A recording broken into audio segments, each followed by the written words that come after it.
Well, new tax laws are in effect this filing season. While these changes add complexity, they also provide new opportunities to maximize your refund. The Better Business Bureau says these changes are top of mind for a lot of people right now, and many are asking if it is better to file taxes yourself or to hire a professional. To help you answer this question, we are joined by the one and only Cameron Nakashima from the Better Business Bureau.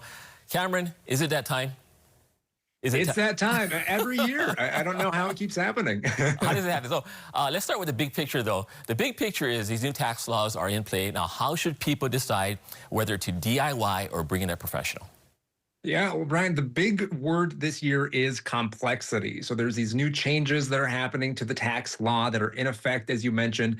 And so if you are in one of those impacted industries, maybe the no tax on tips law that's been passed, maybe overtime pay, any of these changes, you might want to look at hiring a professional to help you navigate that situation. But if your tax situation hasn't really changed since last year, you're not planning to make any additional claims or try to take advantage of any of those new deductions, you might be totally fine using tax software or using the free IRS filing. But something that we're seeing is a lot of people, even if they do plan to self-file, are interested in getting the opinion of a trusted professional this year. So using Better Business Bureau's data, we looked at search trends over the past year.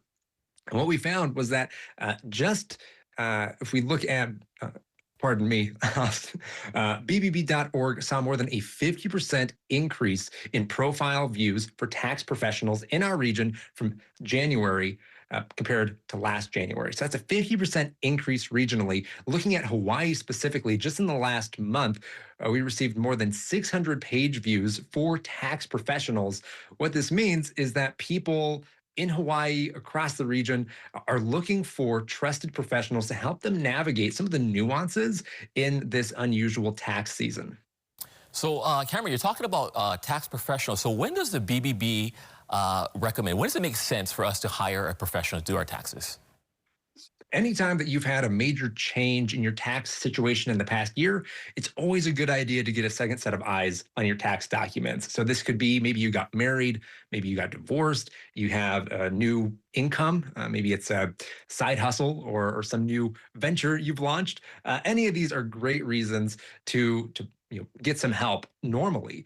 But then you add on top of that this year all those changes, and it can just be a little bit overwhelming.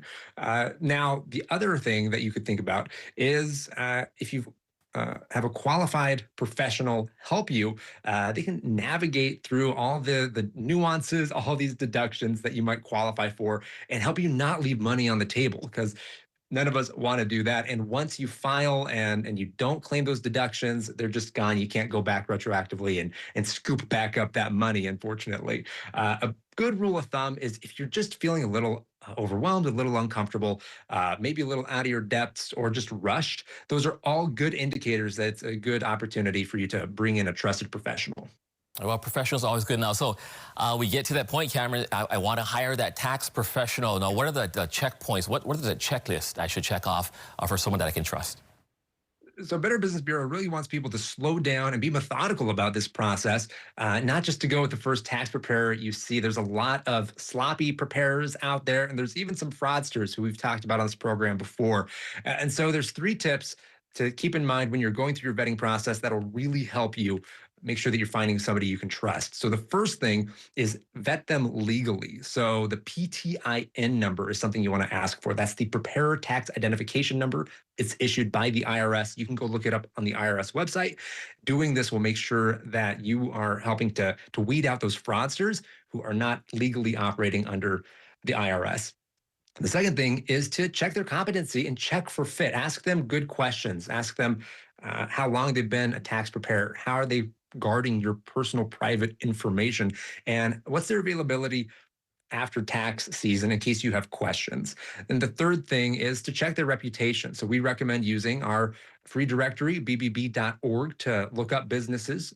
But you can use any software out there that you trust, as long as it gives you reliable information about their reviews, complaints, and how that company handles issues when they arise. So by checking those 3 things, you can be confident going into this tax season that you're going to find somebody who is legit, legal, but also competent and is going to be trustworthy to handle your taxes this season.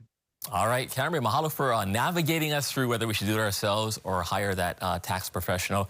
And again, Cameron Nakashima from the Better Business Bureau. We'll see you next week. All right, see you next week. Thank you. All right, well, stick around. Coming up next, a quick check on those morning traffic conditions. And just ahead, as always, Brady will have that full forecast. Keep it right here. We'll be right back.